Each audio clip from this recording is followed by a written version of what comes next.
So hello everyone, how are you all. कैसे हैं आप सभी लोग। आई होप आप सभी लोग अच्छे होंगे, आपकी पढ़ाई अच्छे से चल रही होगी। तो गाइज आप लोगों का फिर से स्वागत है सिंथेसिस की। हमारी आज सेकंड क्लास हो रही है। मैं उम्मीद करता हूँ सारे मोड़ा मोड़ी आ गए होंगे और फटाफट से जो भी डिले हो रहे हैं फटाफट से आ जाइए। और अब हम स्टार्ट करने वाले हैं अपना सिंथेसिस का सेकंड लेक्चर। तो गाइज हम लोग सिंपल सेंटेंसेस बना रहे हैं, वो भी सिंपल सेंटेंसेस को जोड़ करके, अर्थात दो या दो से अधिक साधारण वाक्य या सिंपल सेंटेंसेस को जोड़ करके जब एक सिंपल सेंटेंस बनाया जाता है उसके बारे में हमारी चर्चा चल रही है। पिछली कक्षा में हमने पार्टिसिपल्स का इस्तेमाल करते हुए कैसे सिंपल सेंटेंसेस बनाए जाते हैं इसके बारे में बात की। तो चलिए आज के लेक्चर की शुरुआत करते हैं एक छोटे से सवाल से कि वो तीन पार्टिसिपल्स कौन से हैं और वर्ब की कौन सी फॉर्म जो है वो पार्टिसिपल के तौर पर इस्तेमाल होती है। और तीसरा क्वेश्चन, छोटा सा क्वेश्चन, कि जब भी सेंटेंस एक्टिव वॉइस का ना होकर के पैसिव वॉइस का होता है तो हमें क्या सावधानी रखनी चाहिए। तो फटाफट से कमेंट बॉक्स से शुरुआत करेंगे आज के लेक्चर की। फटाफट से कमेंट कीजिए, मुझे बताइए कि पार्टिसिपल्स कौन कौन से हैं, तीन पार्टिसिपल्स कौन कौन से, उनके नाम, वर्ब की कौन सी फॉर्म रहती है, और साथ ही साथ अगर पैसिव वॉइस में कोई पार्टिसिपल इस्तेमाल किया जा रहा है तो पार्टिसिपल में किस तरह का चेंज हो जाता है। इन तीन सवालों का फटाफट से जवाब दीजिए। मुझे पता है कि अभी हैंड टू हैंड जवाब केवल वही दे पाएंगे जिन्होंने अपना लास्ट लेक्चर पेन और कॉपी के साथ अटेंड किया होगा, जिन्होंने लिखा होगा, प्रॉपरली नोट्स बनाए होंगे, वो बहुत जल्दी आंसर देंगे। नहीं तो फिर पिछला लेक्चर पे जाइए, उसे देखिए, समझिए, अपने नोट्स बनाइए और उसके बाद आकर के भी आप यहाँ पे कमेंट कर सकते हैं। ठीक है गाइस, तो चलिए आज शुरू करते हैं हम लोग इन्फिनेटिव के साथ, यानी कि इन्फिनेटिव का प्रयोग करके किस तरीके से सिंपल सेंटेंसेस को, दो या दो से अधिक सिंपल सेंटेंसेस को जोड़ करके एक सिंपल सेंटेंस बनाया जा सकता है। तो सबसे पहले इन्फिनेटिव का मतलब समझ लेते हैं। इन्फिनेटिव का मतलब होता है टू प्लस वर्ब की फर्स्ट फॉर्म जहां भी लगती है उसे हम लोग क्या कह देते हैं कि ये इन्फिनेटिव है। टू प्लस वर्ब की फर्स्ट फॉर्म इन्फिनेटिव कहलाता है। तो इन्फिनेटिव का प्रयोग करके क्रिया में टू जोड़कर, क्या लिखा है यहाँ पे, क्रिया में टू जोड़कर इन्फिनेटिव बनाया जाता है। जैसा कि अभी हमने देखा, हिंदी में अर्थ निकालने पर क्रिया के अंत में ना, ने, नी इत्यादि आता है। इन्फिनेटिव के प्रयोग द्वारा वाक्यों को जोड़ते समय एक वाक्य के फाइनाइट वर्ब को उसी रूप में रहने देते हैं तथा दूसरे या अन्य वाक्यों के, वाक्य या वाक्यों के, ठीक है ध्यान रखना, दूसरा या अन्य वाक्यों के, अगर दो से अधिक वाक्य भी हैं तब भी फाइनाइट वर्ब को इन्फिनेटिव में बदल देते हैं। उद्देश्य अथवा फल दिखाने वाली फाइनाइट क्रिया को इन्फिनेटिव में बदलना चाहिए। यानी कि तीनों वाक्यों में से या मूल वाक्य में से जो भी वाक्य किसी उद्देश्य को बता रहा हो या किसी फल को बता रहा हो, ऐसी जो हमारी फाइनाइट वर्ब होती है उसको हम लोग चेंज करते हैं इन्फिनेटिव में और बाकी को हम लोग फाइनाइट वर्ब में ही रहने देते हैं। ठीक है, तो ये एक मूल परिभाषा के तौर पे है। अब यहां पर इस परिभाषा को एक बार आप खुद से पढ़िए, ये परिभाषा क्या कहना चाहती है। मैं आप लोगों के साथ पढ़ रहा हूं, खुद से पढ़ेंगे तभी पता चलेगा, है ना।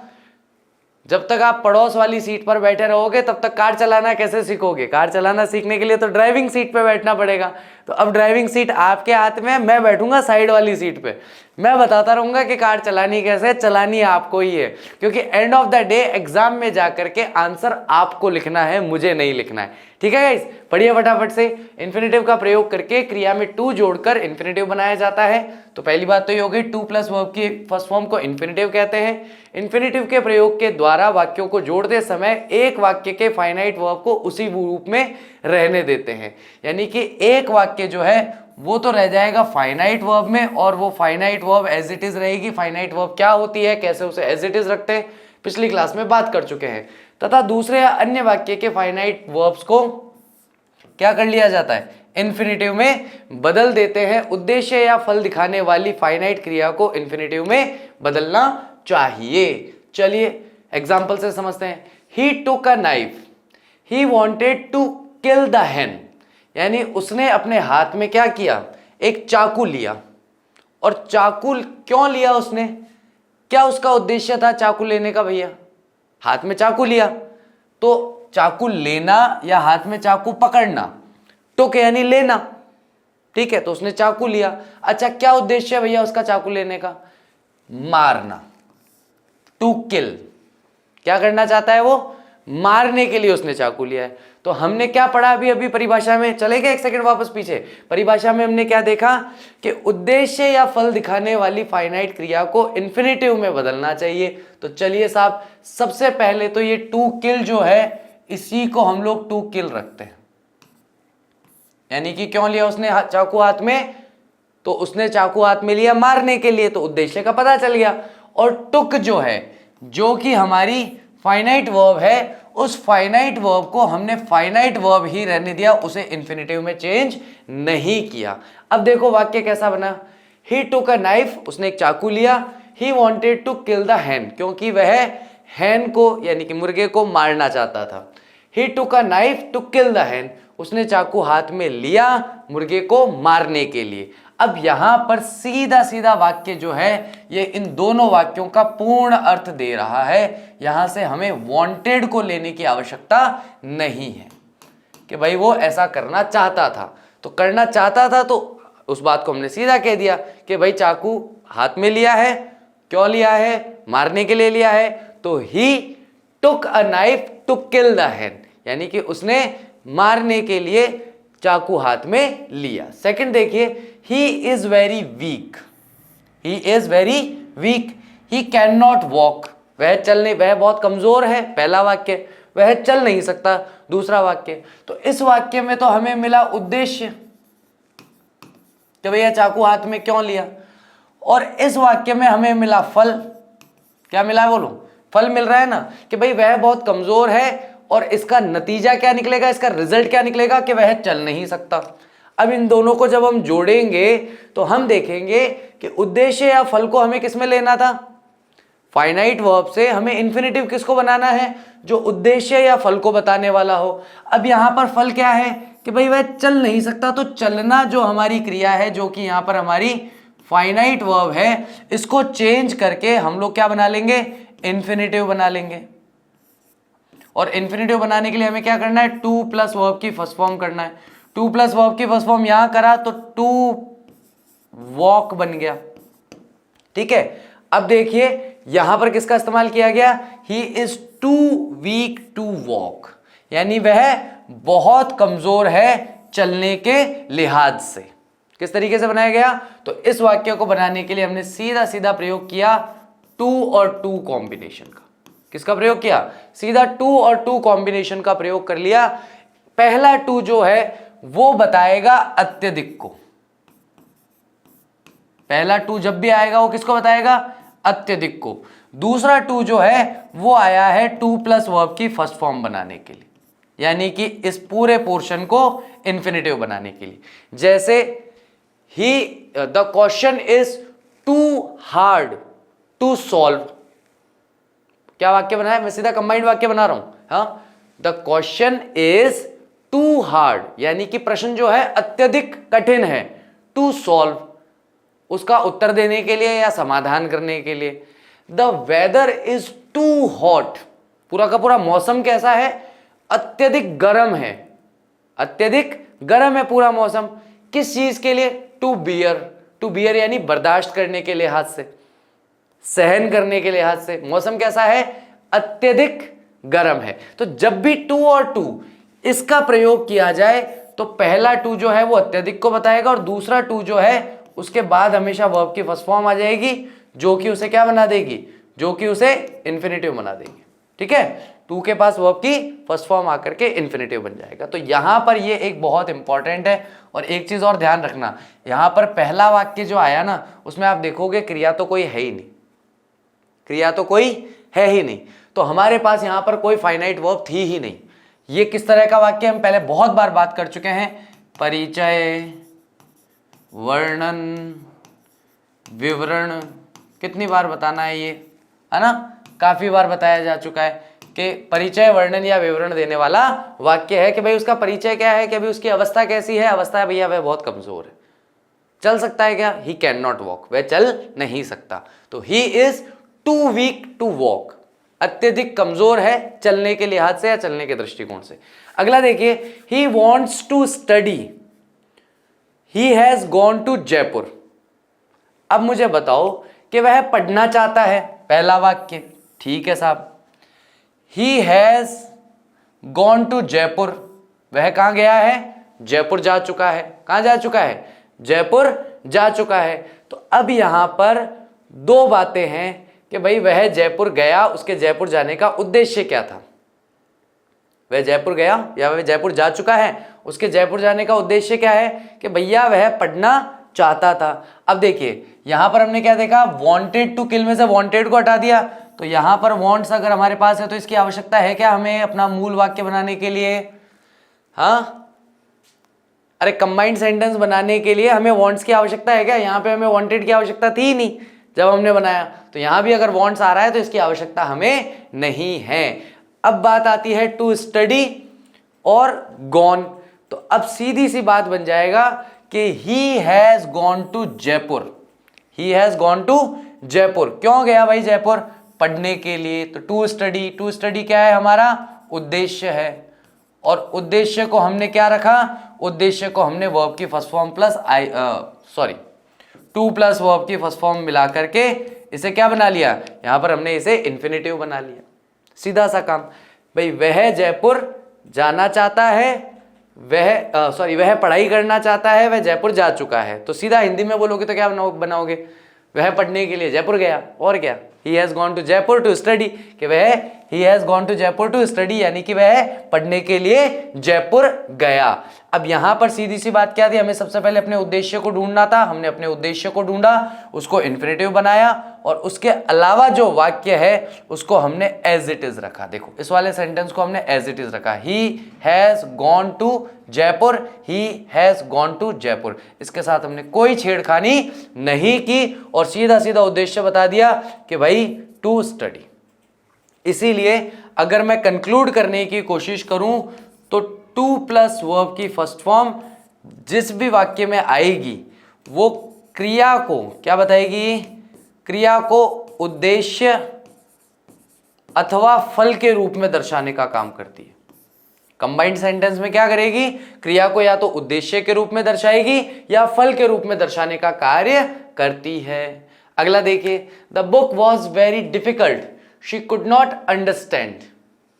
अब शी कुड नॉट अंडरस्टैंड जो है फटाफट से मुझे कमेंट बॉक्स में लिख करके, देखो भैया लाइव चैट में नहीं, मेरी 100 की आर्मी वाला काम अभी पूरा नहीं हुआ है, मुझे 100 की आर्मी अभी कंप्लीट करनी है, और मुझे लगता है, मैं उम्मीद करता हूं कि इस टॉपिक के दौरान मेरी 100 की आर्मी कंप्लीट हो जाएगी। मेरे पास 100 नाम आ जाएंगे पर्टिकुलरली कि ये मेरी 100 की आर्मी, ठीक है। तो मुझे फटाफट से कमेंट बॉक्स में बताओ कि ये फल को दर्शा रहा है, ये वाला वाक्य किसको दर्शा रहा है? ये वाक्य फल को दर्शा रहा है कि उद्देश्य को दर्शा रहा है? फटाफट से कमेंट बॉक्स में, लाइव चैट में कोई नहीं लिखेगा, फटाफट से कमेंट बॉक्स में लिख करके बताइए, the book was very difficult, she could not understand. फल को बता रहा है, उद्देश्य को बता रहा है? तो सीधी सी बात है भैया, ये उद्देश्य को बता रहा है या फल को बता रहा है? The book was very difficult, किताब बहुत मुश्किल थी। शी कुड नॉट अंडरस्टैंड, तो वो समझ नहीं पाई, तो फल हो गया। किताब के मुश्किल होने का फल क्या निकला कि भाई उसे समझ में नहीं आई किताब। अब इसे चेंज करके देखते हैं। तो सबसे पहले तो जो भी मेरा फल या उद्देश्य होगा, जो कि यहां पर अंडरस्टैंड है, इसे फर्स्ट अपॉर्चुनिटी मिलते ही, पहला अवसर मिलते ही मैं इसको क्या कर लूंगा? इसको इन्फिनेटिव में चेंज कर लूंगा। किसमें चेंज कर लूंगा? इसको इन्फिनेटिव में चेंज कर लूंगा। तो अंडरस्टैंड का तो पहले मैंने टू अंडरस्टैंड कर लिया। अब the book was too difficult for her to understand. अब ये फॉर हर वाला जो पोर्शन है ना, इससे हमें यह पता चल रहा है कि इसके लिए समझना मुश्किल है। मैं चाहता तो इसे सीधा बना सकता था, the book was too difficult to understand. मैं चाहता तो सीधा भी बना देता, लेकिन इसका मतलब पता है क्या हो जाता? कि जो ये वाक्य बोल रहा है ना, उसके लिए किताब को समझना मुश्किल हो रहा है, तो गड़बड़ हो जाती। यहां मैं अपनी बात तो नहीं कर रहा। अगर यहां पर वाक्य ये होता ना, the book was very difficult, I could not understand, तब तो मैं सीधा डायरेक्ट बनाता, the book was too difficult to understand, और लास्ट में चाहता तो फॉर मी लगा लेता, या जैसे इसने लगाया ना the book was too difficult for me to understand लगा लेता। लेकिन यहां पर मेरा कर्ता कौन है, किसको समझ में नहीं आ रहा है, तो कोई लड़की है वह जिसको समझ में नहीं आ रहा है, तो मुझे वाक्य बदलते समय इस लड़की को कहीं तो स्थान देना पड़ेगा ताकि ये क्लियर हो सके कि इस लड़की को समझ में नहीं आ रहा। तो the book was too difficult for her, यानी कि फॉर हर, ये किताब बहुत ही मुश्किल थी समझने के लिए, उसके लिए, समझने के लिहाज से ये किताब बहुत ही मुश्किल थी उसके लिए, फॉर हर। इसलिए हमने यहां पर फॉर हर को एडमिट किया है या उसे इंक्लूड किया है ताकि हम इस शी को अच्छी तरीके से क्लेरिफाई कर पाए कि ये शी जो है उसके लिए बात हो रही है कि भैया उस लड़की के लिए मुश्किल था अंडरस्टैंड करना। हम महारथी हैं, हम अंडरस्टैंड कर लेते हैं, हमारी कोई दिक्कत नहीं, दिक्कत उस बेचारी की थी।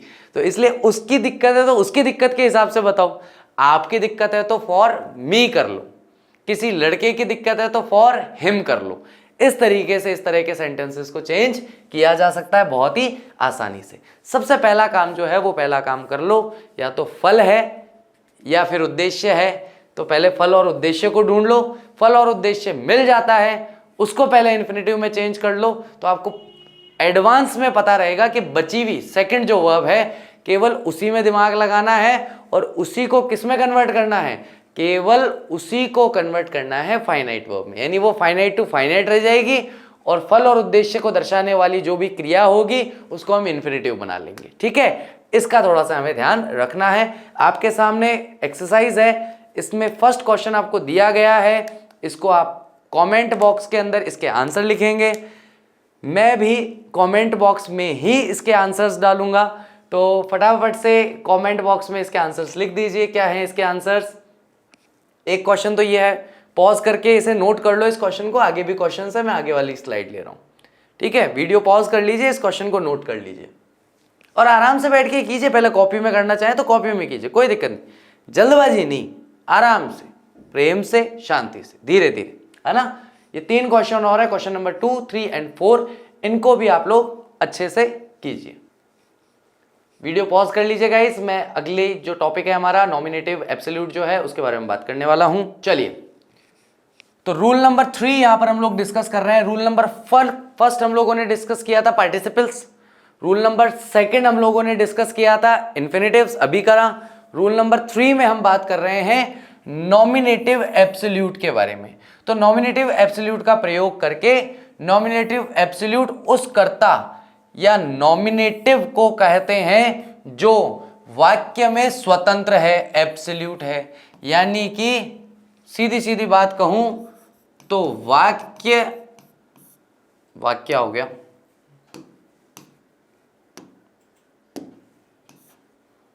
वाक्य का स्वतंत्र कर्ता, वाक्य का स्वतंत्र कर्ता क्या कहलाता है, तो नॉमिनेटिव एब्सोल्यूट कहलाता है। तो जो वाक्य में स्वतंत्र रहता है, कर्ता रहता है, उसे हम लोग क्या कहते हैं, उसे हम लोग नॉमिनेटिव का मतलब कर्ता, एब्सोल्यूट का मतलब स्वतंत्र। तो जो वाक्य का स्वतंत्र कर्ता है उसको प्रयोग करके कैसे होता है, तो ये पार्टिसिपल से पहले, अब आ गया भैया रूल नंबर फर्स्ट वापस काम में आएगा यहाँ पे। तो रूल नंबर 1 जो नहीं देख के आए हैं उन्हें देखना पड़ेगा फर्स्ट वीडियो को, तभी पार्टिसिपल का समझ में आएगा। जो स्टूडेंट डायरेक्ट सेकंड लेक्चर के अंदर जुड़े हैं, मैं उनसे रिक्वेस्ट करता हूं कि एक बार प्लीज वीडियो नंबर फर्स्ट जरूर देख लें, उसके नोट्स बनाएं और जो डायरी है आपकी, नोट्स की डायरी या नोट्स की जो भी नोटबुक है आपकी, उसे अपने सामने रखें इस लेक्चर के दौरान, ताकि जब भी मैं पार्टिसिपल की बात करूं ना, क्योंकि मैं सीधा बोलूंगा, पास्ट पार्टिसिपल, प्रेजेंट पार्टिसिपल, मैं सीधा इस तरीके से बात करूंगा, परफेक्ट पार्टिसिपल मैं सीधा ऐसे बोलूंगा। तो यह पार्टिसिपल से पहले प्रयोग होता है। चलो, तो एक कंडीशन और क्लियर हो गई हमें, सब्जेक्ट आएगा और पार्टिसिपल से पहले प्रयोग होगा ना, तो इसके बाद में पार्टिसिपल आएगा। ठीक है, तो पहले सब्जेक्ट आएगा फिर पार्टिसिपल आएगा, ये तो हमें इस लाइन से पता चल गया।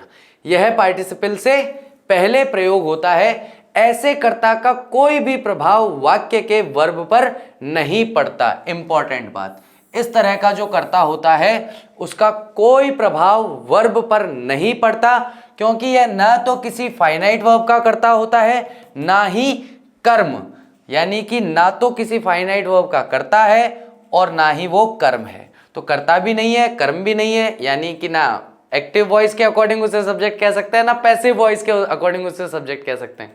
वो सब्जेक्ट है ही नहीं, वो बस है वहां पर, और एब्सोल्यूट है, यानी कि बाकी सभी क्रियाओं से, सभी कर्मों से, सभी प्रकार की जिम्मेदारियों से मुक्त सत्य सनातन प्रकार का व्यक्ति है, उसका कोई लेना देना नहीं है किसी चीज से। चलो साहब, हमें मूल बात ये पता रखनी है कि सब्जेक्ट जो है वो पार्टिसिपल से पहले आता है। मेन बात जो हमें ध्यान रखनी है वो यही ध्यान रखनी है, ठीक है गाइस।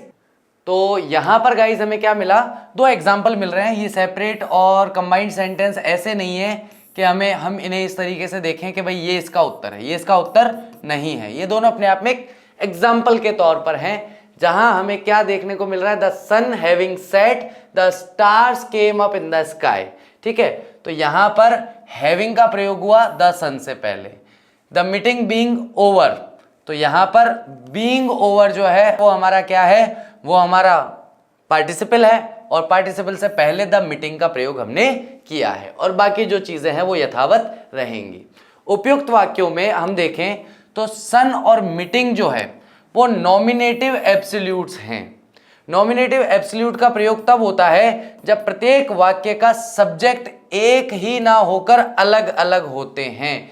अब देखिए, यहां पर सन, यहां पर स्टार्स, यहां पर मीटिंग, यहां पर ऑल मेंबर्स, यानी कि यहां पर पहला वाक्य और दूसरा वाक्य जो है दोनों में सब्जेक्ट अलग अलग हैं, इसीलिए हमने यहां पर नॉमिनेटिव एब्सोल्यूट का प्रयोग किया। और नॉमिनेटिव एब्सोल्यूट का प्रयोग कर रहे हैं इसीलिए हम लोग यहां पर हैविंग का और बीइंग का यूज कर रहे हैं। ठीक है, दूसरा, उन वाक्यों के वर्ब से ऐसा मालूम पड़ता है, उन वाक्यों के वर्ब से ऐसा मालूम पड़ता है कि जो कार्य एक दूसरे के बाद होते हैं, जो कार्य एक दूसरे के बाद होते हैं, ये इंपॉर्टेंट लगा लेना भाई। तो सबसे पहली चीज जो हमें इंपॉर्टेंट लगानी है वो क्या है, सबसे पहला पॉइंट हमें यहां पे नोट करना था कि सब्जेक्ट प्लस पार्टिसिपल आएगा। Number 2, sentence number 1 and sentence number 2 के अंदर सब्जेक्ट जो है वो डिफरेंट होंगे, अलग अलग होंगे। ठीक है, नंबर 3, काम जो है, जो भी क्रिया हो रही है, जो भी कार्य हो रहा है, उसके अंदर पहला कार्य और उसके बाद होने वाला दूसरा कार्य, है ना, यानी पहले पहला कार्य फिर दूसरा कार्य, यानी कार्य में क्रम दिखाई देगा, जहां एक कार्य के होने के बाद दूसरे कार्य का होना दिखाई देता है। उनके बीच एक प्रकार का कैजुअल रिलेशन होता है, कारण और उसके परिणाम का संबंध, यानी कि किसी चीज का कारण क्या है और उसके परिणाम क्या है। ठीक है, तो कारण और परिणाम संबंध वहां पर दिखाई देता है। सिंथेसिस करते समय जो कार्य पहले हो उसके कर्ता को पार्टिसिपल के पहले रख देते हैं। सीधी सी बात ये आ गई, हमें क्या करना है, जो कार्य पहले हुआ है, यानी कि ये पहला वाला कार्य, नंबर 4 देख रहे हैं, जो कार्य पहले हो उसके कर्ता को, यानी कि ये पहला वाला जो कर्ता है सब्जेक्ट नंबर 1, इसको हम लोग पार्टिसिपल से पहले लगेंगे। सब्जेक्ट नंबर 1 को हमें पार्टिसिपल से पहले रख देना चाहिए। अब भैया ये 4 काम करने हैं, है ना, हम सीधा सीधा ये 4 काम करेंगे दिमाग लगा करके, और वाक्य को पहचानना तो है ही कि इस तरीके से होगा या नहीं होगा सॉल्व। चलिए शुरुआत करते हैं। सबसे पहला काम हमें क्या करना है कि हमें सब्जेक्ट को पार्टिसिपल से पहले रखना है, हमें ये पता है। दूसरा काम क्या करना है, हमें यह देखना है कि सब्जेक्ट 1 और सब्जेक्ट 2 हम यहां इसलिए कह रहे हैं क्योंकि पहला और दूसरा कर्ता दोनों वाक्यों का अलग अलग होगा, समान कर्ता नहीं होगा, एक ही कर्ता नहीं होगा। नंबर 3, यहां लिख दिया मैंने सब्जेक्ट डिफरेंट है। नंबर 3 में मुझे यह देखना है कि पहली क्रिया और दूसरी क्रिया कौन सी है, फर्स्ट वर्ब और सेकंड वर्ब कौन सी है, यह चीज मुझे देखनी है। चौथा काम मुझे क्या करना है कि पहला कर्ता जो है, फर्स्ट जो मेरा सब्जेक्ट होगा, पहला कर्ता होने का मतलब क्या है, क्रिया जिस कर्म से हुई है, कर्म मतलब क्रम, क्रिया कैसे हुई है, वर्ब 1 वर्ब 2, तो इस वर्ब 1 का जो सब्जेक्ट है और इस वर्ब 2 का जो सब्जेक्ट है, इसे हम सब्जेक्ट नंबर 1 और सब्जेक्ट नंबर 2 कहेंगे। इस वर्ब के आधार पे ही तो ये तय हुआ सब्जेक्ट। अब ये जो है भाई साहब, इसके जस्ट बाद में मुझे क्या रखना है, इसके जस्ट बाद में मुझे पार्टिसिपल रखना है। बस इतनी सी चीज मुझे ध्यान रखनी है। चलिए जरा सेपरेट सेंटेंस को देखते हैं। द सन सेट, ये वहीं आगे से ही आया है जो देखा था ना अभी उदाहरण के तौर पर। The sun set, the stars came up in the sky. तो सूरज तो डूब गया और stars came up in the sky. तो अब देखो दोनों के बीच में कारण और परिणाम संबंध नहीं दिखाई दे रहा क्या? अरे भाई सितारे तो आकाश में हमेशा रहते ही हैं, वो कौन से आए हैं, लेकिन क्या कारण था और उसका परिणाम क्या निकला? कि कारण ये हुआ कि सूरज डूब गया और परिणाम ये निकला कि सितारे दिखाई देने लगे। तो हम क्या कहें भाई, सितारे उग गए, सितारे आ गए, आकाश में सितारे आ गए हैं, ऐसा हम लोग यहाँ पर वाक्य में कह रहे हैं। तो सबसे पहली चीज हमें क्या देखनी है, चलो ये तो लास्ट वाला काम है तो नीचे करना है। सेकंड नंबर स्टेप पहले देखूंगा सब्जेक्ट 1 सब्जेक्ट 2 अलग अलग है कि नहीं है। यहाँ पे द सन है, यहाँ पे द स्टार्स है, अलग अलग है भाई, दोनों डिफरेंट, हाँ डिफरेंट। वर्ब 1 और वर्ब 2। वर्ब 1 भाई साहब हमारी है सेट, वर्ब 2 है हमारी केम अप, जिसमें से मैं केम को अंडरलाइन कर रहा हूं अभी, ठीक है, क्योंकि वर्ब तो यही है, अब तो अलग चीज है उसके साथ। उसके बाद में वर्ब 1 वर्ब 2 देख लिया, उसके बाद में फर्स्ट जो सब्जेक्ट है उसके बाद पार्टिसिपल लगाना है। चलो फर्स्ट सब्जेक्ट कौन सा है, द सन। द सन के बाद में पार्टिसिपल कौन सा लगाया मैंने, यहाँ पर मेरा पार्टिसिपल हो रहा है परफेक्ट पार्टिसिपल। कौन सा पार्टिसिपल हो रहा है, परफेक्ट पार्टिसिपल, जहां पर मैं इस्तेमाल किसका करता हूं, हैविंग प्लस वर्ब की थर्ड फॉर्म का। किसका इस्तेमाल कर रहा हूं, हैविंग प्लस वर्ब की थर्ड फॉर्म का इस्तेमाल कर रहा हूं। तो द सन के बाद मैंने हैविंग ले लिया, हैविंग के बाद मैंने वर्ब की थर्ड फॉर्म ले ली, यानी कि जो इस अकॉर्डिंग मुझे चेंज करना था वो कर लिया।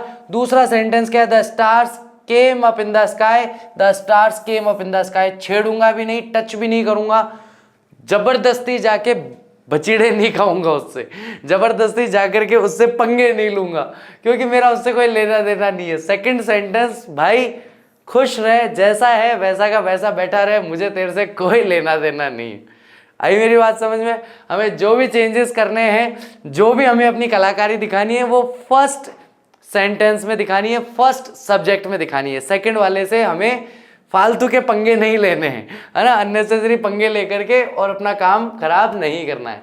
उपरोक्त वाक्य में पहला सूर्य का अस्त होना हुआ, उसके बाद सितारों का आकाश में निकल आना हुआ, इसलिए पहले वाक्य के कर्ता यानी कि सन जो है उसके साथ हमने पार्टिसिपल यानी हैविंग सेट के पहले रखा, अर्थात सन को नॉमिनेटिव एब्सोल्यूट कर दिया गया है तथा दूसरे वाक्य को उसी तरह रहने दिया गया है। चलिए एक एग्जांपल और है आपके सामने, फटाफट से यही रूल लगाते हुए इसे कीजिए। ये बन तो रहा है, लेकिन जैसे मैंने 1 2 3 4 लिखा था ना, वैसे 1 2 3 4 लिख करके कॉपी में करना है इसे, कि अच्छा यहाँ पे ऐसा इसलिए हुआ है, यहाँ पे ये ऐसे आया है, और साफ कह रहा हूं कोई इससे बचीड़े नहीं खाएगा जा करके, कोई इससे फालतू की माथापोड़ी नहीं करेगा, कोई विवाद नहीं लेगा इस दूसरे वाले वाक्य से। ये भोला बच्चा है, इसको ऐसे ही रहने देना, इसको कुछ मत कहना। चलो क्या बनाया, तो पहला सब्जेक्ट द पुलिस ले लिया। द पुलिस के बाद हैविंग प्लस वर्ब की थर्ड फॉर्म, तो हैविंग प्लस वर्ब की थर्ड फॉर्म क्या बन गया, हैविंग अराइव्ड, कॉमा लग गया, और उसके बाद में आगे वाला सेंटेंस यथावत रह गया। हमें यही करना था। फर्स्ट और सेकंड देख लो अलग अलग है कि नहीं, हाँ वहाँ पुलिस है, यहाँ डकैत है, अलग अलग हैं, कोई दिक्कत नहीं, कर सकते हैं इसको इस तरीके से। ये हुआ यहाँ पे। अगला देखिए, अगला बनाइए अपने हिसाब से, कोशिश कीजिए। यहाँ पर वॉज आया है, यहाँ पर भी वॉज आया है, यहाँ पर इंटरेस्टिंग है, यहाँ पर बीइंग हो गया, यहाँ पर भी इंटरेस्टिंग है, यहाँ पर एब्सेंट है, यहाँ पर भी बीइंग हो गया, यहाँ पर भी एब्सेंट है। क्या लग रहा है, क्या हुआ है यहाँ पे, कोई आइडिया? अरे कोई आइडिया है क्या भाई क्या हो रहा है यहाँ पे? तो ये देखो चारों के चारों ये वॉज जो है ना, ये बी की फॉर्म है। हमने कल वाले लेक्चर में भी बात की थी कि जब बी की फॉर्म आती है, इज, एम, आर, वॉज, वर आता है, तो उसे चेंज करने में हम किस में चेंज कर देते हैं, बीइंग में चेंज कर देते हैं। तो यहाँ पर हमने बी को बीइंग में चेंज किया और उसके बाद का जो ऑब्जेक्ट है उसे यथावत ले लिया। तो यहाँ पर वॉज का हो गया बीइंग, इंटरेस्टिंग का रह गया इंटरेस्टिंग, यहाँ वॉज का हो गया बीइंग, एब्सेंट का रह गया एब्सेंट। अब अगर यहाँ पर आप इंटरेस्टिंग को इंटरेस्ट करके आईएनजी करके और अगर वैसे बनाने की कोशिश करो, गड़बड़ हो जाएगी। ये वर्ब की फर्स्ट फॉर्म प्लस आईएनजी नहीं है, यहाँ पे ये क्या है, जेरेंड है। जेरेंड के रूप में वर्ब की फर्स्ट फॉर्म प्लस आईएनजी की तरह आया है। ठीक है गाइस, ये बात ध्यान रखना। और जेरेंड जो है वो क्या है, वर्ब की एक तरह की, कहना तो नहीं चाहिए, बहुत गलत बात कह रहा हूं, लेकिन फिर भी मान लो एक मिनट के लिए, नाउन फॉर्म है। नाउन फॉर्म मतलब यहां पर ये क्रिया के रूप में प्रयुक्त ना होकर एक तरह संज्ञा की तरह कार्य कर रहा है, नाउन की तरह परफॉर्म कर रहा है, क्रिया की तरह। इंटरेस्ट प्लस आईएनजी इंटरेस्टिंग, ठीक है, लेकिन वर्ब की तरह काम नहीं कर रहा है, नाउन की तरह काम कर रहा है, जेरेंड बन के काम कर रहा है। ये बात याद रखना, ठीक है गाइस। सेम कंडीशन यहां हुई है, the picture was interesting, we enjoyed it very much. Second वाले को तो टच ही नहीं करना, बहुत गलत बात, बहुत बुरी बात। उसके अलावा जो भी हमारा इन्फिनेटिव है, जो भी हमारा, हम लोग यहाँ पर क्या टू प्लस वर्ब की फर्स्ट फॉर्म का इस्तेमाल तो कर नहीं रहे, यहाँ पे तो हम लोग इसका इस्तेमाल कर रहे हैं, पार्टिसिपल का। तो जो भी हमारे पार्टिसिपल है उससे पहले हमें अपना सब्जेक्ट रखना है, वो भी फर्स्ट वाला सब्जेक्ट। चलिए, वॉज एब्सेंट, वॉज को बीइंग बना लिया, एब्सेंट यथावत रह गया, ये मेरा पार्टिसिपल है, इससे पहले मैंने पहला सब्जेक्ट ले लिया, क्लियर। तो ये पूरी की पूरी स्लाइड हमें क्या दर्शाती है, एक चीज दर्शाती है कि अगर इज आए, एम आए, आर आए, वॉज आए, वर आए, तो ऐसी कंडीशन में हमें उसे बीइंग में चेंज कर लेना है। किस में चेंज कर लेना है, बीइंग में चेंज कर लेना है। और इसके बाद जो भी आपका कॉम्प्लीमेंट आ रहा है, इनके बाद में जो भी आपका कॉम्प्लीमेंट बन रहा है, उस कॉम्प्लीमेंट को हम यथावत रख लेंगे, उस कॉम्प्लीमेंट में कोई चेंज नहीं करेंगे। जैसे यहाँ पर बीइंग प्लस कॉम्प्लीमेंट कर लिया, यहाँ पर बीइंग प्लस कॉम्प्लीमेंट कर लिया, ये चीज हमें यहाँ पर ध्यान रखनी है। नेक्स्ट गाइस, यहाँ पर आया है हमारा सन रोज। अब यहाँ पर रोज जो है वो तो एक हमारी वर्ब है, तो यहाँ पर वॉज वर्ब वाली बात तो है नहीं, तो इसको चेंज करते समय हमें क्या करना होगा, तो हैविंग लगा देंगे और हैविंग प्लस वर्ब की थर्ड फॉर्म, क्या लगा देंगे यहाँ, हैविंग प्लस वर्ब की थर्ड फॉर्म। इस पार्टिसिपल का यहाँ पर प्रयोग हो जाएगा। क्यों, क्योंकि यहाँ पर is am are was were तो है नहीं, तो हम लोग इस तरीके से बना लेंगे। तो यहाँ पर भी यही हुआ, पार्टिसिपल से पहले सन, उसके बाद में ये, और सेकंड वाला सेंटेंस एज इट इज हमारा रह जाएगा। नेक्स्ट, इस सेंटेंस में हमें थोड़ी सी सावधानी रखनी, ज्यादा नहीं, थोड़ी सी सावधानी, थोड़ा सा ध्यान रखेंगे, थोड़ा सा तरीके से देखेंगे। क्यों देखेंगे भैया, इतनी क्या जरूरी है इसमें, क्योंकि ये सेंटेंस मेरा पैसिव वॉइस का है, ये सेंटेंस मेरा पैसिव वॉइस का है। देखो, the captain was killed by Ram, the captain was killed by the enemy. अगर पूरा वाक्य अगर कल्पना करोगे ना, तो इस तरह का कुछ बनेगा। इसमें से बाय करके रो हटा दिया ठीक है, बाय और उसके एजेंट को गायब कर दिया और सीधा केवल द कैप्टन वॉज किल्ड बनाया, ताकि थोड़ा सा कंफ्यूजन रहे स्टूडेंट्स को। नहीं भैया, हम क्यों कंफ्यूज होंगे, हम जानते हैं ये पैसिव वॉइस का सेंटेंस स्ट्रक्चर, हम कंफ्यूज नहीं होंगे। तो अब देखो, पैसिव वॉइस पे कल भी हमने बात की थी कि जब हम सामान्यतः चेंज करते हैं तो हैविंग प्लस वर्ब की थर्ड फॉर्म, और जब पैसिव वॉइस के सेंटेंस को चेंज करते हैं तो having plus been plus verb की थर्ड फॉर्म। क्या प्रयोग करना है यहाँ, having plus been plus verb की थर्ड फॉर्म। इस तरीके से हमारा फ्रेज बन जाएगा जो हमारी पार्टिसिपल है, और उससे पहले हम लोग फर्स्ट सब्जेक्ट का इस्तेमाल कर लेंगे। Second subject the army flat यथावत रह जाएगा, इसमें कोई चेंजेस नहीं होंगे। तो बेसिकली हमने यहाँ पर 3 मेजर रूल जो है उनको देखा।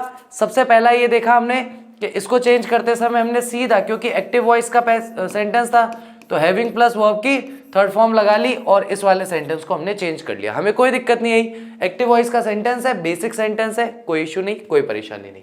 सेकंड हमने क्या देखा, हमारे पास was, were, is, am, are से रिलेटेड कोई सेंटेंस आता है, उसे चेंज करते समय हम लोग, यहाँ पे ये तो जेरेंड है, यहाँ पर ये सीधा का सीधा कॉम्प्लीमेंट है, तो इस जगह हमने क्या देखा कि इज, एम, आर या वॉज, वर आ रहा है, तो उसको चेंज करने में पार्टिसिपल में हमने बीइंग में चेंज कर लिया, और जो वर्ड यहां था कॉम्प्लीमेंट, उस कॉम्प्लीमेंट को as it is copy paste कर लिया और कोई चेंज नहीं किया।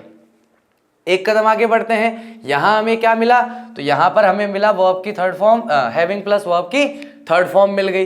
अब यहां पर क्योंकि मेरा सेंटेंस पैसिव वॉइस का है तो मैं हैविंग प्लस वर्ब की थर्ड फॉर्म नहीं बना सकता, मुझे यहां पर having plus been plus verb की थर्ड फॉर्म बनाना होगा, क्योंकि पैसिव वॉइस का सेंटेंस स्ट्रक्चर में या फिर पार्टिसिपल में इसी तरीके से चेंज किया जाता है। तो वही चेंज जो कल हमने पढ़ा वही चेंज आज अप्लाई कर दिया। इसीलिए बार बार कह रहा हूं जब से लेक्चर शुरू हुआ है, भैया फर्स्ट वाला देख लेना, भैया फर्स्ट वाला देख लेना, ताकि सही से समझ में आए। जब मैं क्रियाओं में इज, एम, आर, वॉज, वर का प्रयोग सहायक क्रिया के रूप में नहीं होता, सब्जेक्ट के पश्चात बीइंग का प्रयोग होता है। तो यहाँ पर इज, एम, आर, वॉज, वर जो है वो हेल्पिंग वर्ब के तौर पर इस्तेमाल नहीं हुई थी, मुख्य वर्ब के तौर पर, मेन वर्ब के तौर पर इस्तेमाल हो गई थी। इस वजह से यहाँ पर हमने जब इसको कंबाइंड सेंटेंस बनाया तो हमने यहाँ पर बीइंग का प्रयोग कर लिया। ठीक है, ये बात हम लोग कर चुके हैं अभी पिछली स्लाइड पे। सब्जेक्ट के बाद हैविंग का प्रयोग एक्टिव वॉइस में होता है, ये बात भी कर चुके। सब्जेक्ट के बाद हैविंग बीन का प्रयोग पैसिव वॉइस में होता है, ये बात भी कर चुके। ये तीनों जो नोट के नियम है ये तीनों हमने देख लिए हैं, इस पर हम लोग अपनी चर्चा कर चुके हैं। इसे एक बार देख लीजिए, इसका फोटो ले लीजिए, जितने भी क्वेश्चन हैं पांचों क्वेश्चन, इसके आंसर मुझे कमेंट बॉक्स में चाहिए और मिल जाने चाहिए, ठीक है, क्योंकि बहुत आसान है। चलिए आगे बढ़ते हैं। आई होप आपने इसका स्क्रीनशॉट ले लिया होगा, मैं साइड में हट जाता हूँ, स्क्रीनशॉट ले लीजिए, उसके बाद आगे बढ़ते हैं। चलिए गाइस, ले लिया इसका स्क्रीनशॉट, चलिए आगे देखते हैं। Okay, so guys that is it for आज के लिए, इतना ही। और आई होप आज का लेक्चर आपने अच्छे से एंजॉय किया होगा, अच्छे से इसको समझा होगा। तो होमवर्क देने की ज़रूरत ही नहीं है, पहले ही बहुत सारा होमवर्क मिला हुआ है। तो कमेंट बॉक्स के अंदर मुझे सारे आंसर्स चाहिए। जब आप लोगों के मैक्सिमम सबके आंसर हो जाएंगे उसके बाद मैं आंसर लिख करके कमेंट बॉक्स में उसे ऊपर पिन करवा दूंगा, तो उसे प्लीज़ रीचेक जरूर कर लीजिएगा। Thank you very much, I will see you soon in my next lecture. Till that take care of yourself, bye bye, I will see you soon.